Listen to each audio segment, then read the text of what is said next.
Now luckily they've got a much better way of getting around than we have, and that is by flying.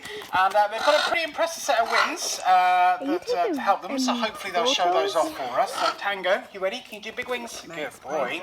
So you've got nice big wings there. Can you do a second one for me? Ready? Big wings. Good boy.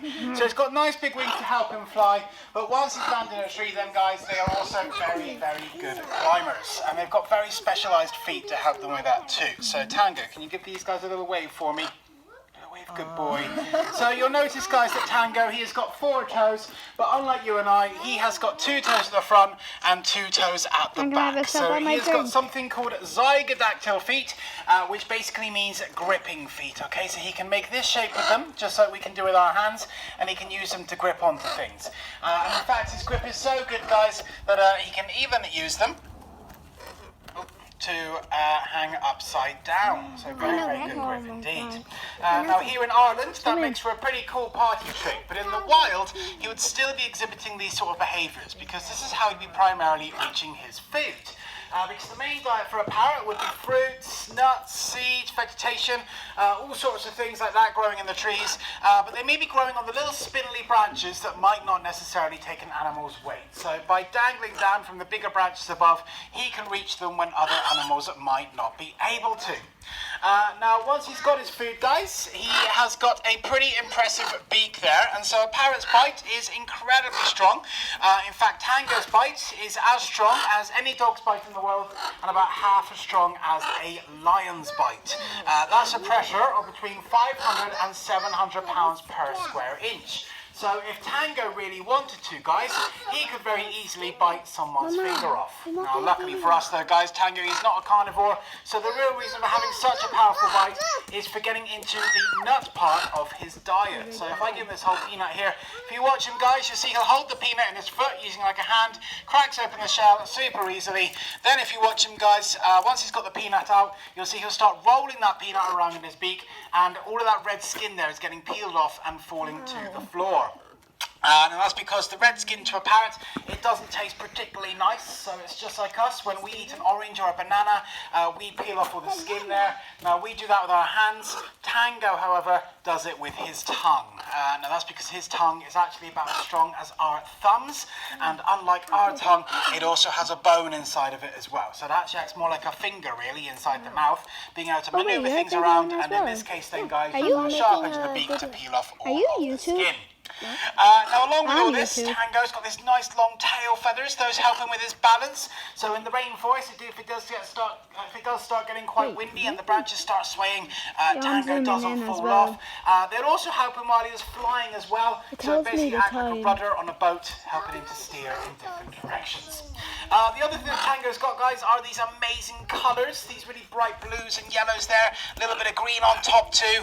Now here in Ireland, guys, if Tango was set up in a tree, he'd be very, very easy to spot. But in the middle of the Amazon rainforest, these colours then, guys, would help Tango with his camouflage. They would help him to blend in with the flowers and the fruits growing in the trees, and by doing so, this would help him to hide from his main predators, which would tend to be birds of prey. But their colours then, guys, are also one of the reasons why they are very popular in the pet trade. They're very beautiful animals, so a lot of people do like them for that reason. Another reason is their intelligence. Which hopefully Tango might give us a little demonstration of. Now I will warn you, he likes to chop and change which one he'll do this for, so it might take me a couple of goes. Sometimes on the warm days he's really not into it at all, but we'll give it a go. We'll see if he'll show off for us, hopefully. Now, you ready, Tango?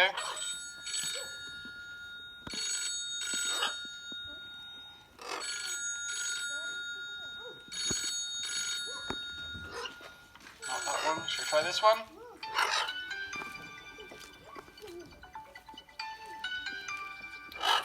Just one. No, what about this?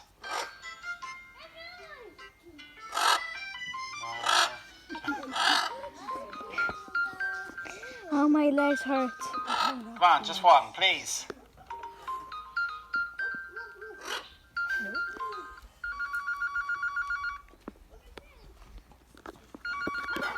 That was a very little one. Come on.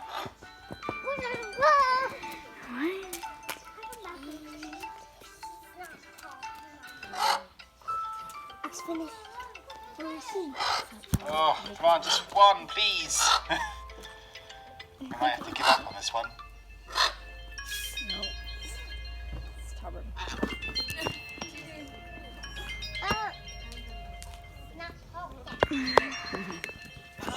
Okay, I think that's the best we're going to get out of him today. So, very, good boy. Very, little hello there. Very intelligent guys, and so because of that, they can learn how to copy noises and sounds. Now, having said that though, guys, Tango, he has absolutely no idea of what it is that he's saying. All he's doing is he's copying a routine. So when the phone rings, a human would come along, pick up the phone and say hello. So Tango thinks that to fit in, that's what he should be doing as well. And as I said, he normally does it a lot better than what he did there. Now, having said that though, guys, it also does take a long time for them to learn how to say different words. So I'm afraid to say it's also not the case of them just repeating exactly whatever you say to them. Unless they know the word already, it's very, unlikely they're going to say it back to you.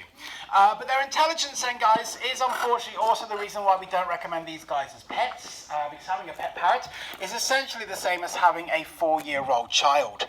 So just like any other 4-year-old, they can be very noisy, they can be very destructive, they have big tantrums, and this 4-year-old is basically like no other, guys. Okay, this is a 4-year-old on steroids. Much stronger-willed, much more destructive, much louder, and just worse all way round.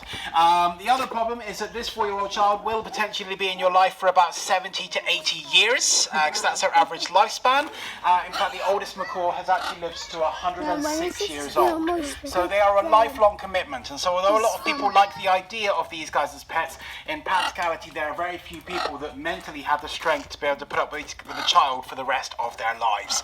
And so that's normally what I've done after put the parents off. Now, if there wasn't enough, guys, this 4-year-old child is also going to have his favourite parent as well, because they tend to either bond to men or women, not usually both. And that's because as men and women, we give off different hormones and pheromones, and animals react differently to those. So these guys, although they are a flock species, they're also highly monogamous. They do mate for life. And so in a family group, you're basically their flock, and so someone in that flock will be their potential mate.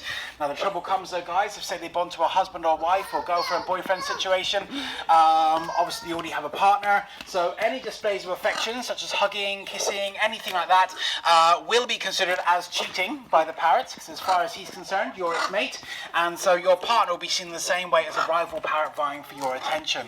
And so they'll want your partner out, and they'll do it in the only way they know how, and that is through being aggressive towards them. So biting your partner, screeching whenever you come in the room, flying at their face. It's not particularly pleasant being in the same household as a parrot if you are seen as its competition. And unfortunately it is why we have all 5 of the parrots here at Wild Encounters. They've all started off life in the pet trade, where the owners very quickly realised that they were not suited for them. It's actually the case for quite a few of the animals here, guys, even the animals you wouldn't necessarily associate with being pets. There's not really any animal welfare legislation or laws really here in Ireland, so a lot of people buy these animals thinking they're getting a much more exciting or upgraded version of a dog or a cat without really doing their research. And in reality, guys, the exotics are a completely different ball game. They have not been domesticated, and so although they can tame down, and I emphasize can, they don't always, and even if they do, their behaviour is still far more unpredictable and erratic, particularly around sexual maturity or breeding season. That's when a lot of people realise they've made a big mistake. Prime example with these guys, touching a parrot on the top of its head, if you are part of its flock, is allowed, okay, because other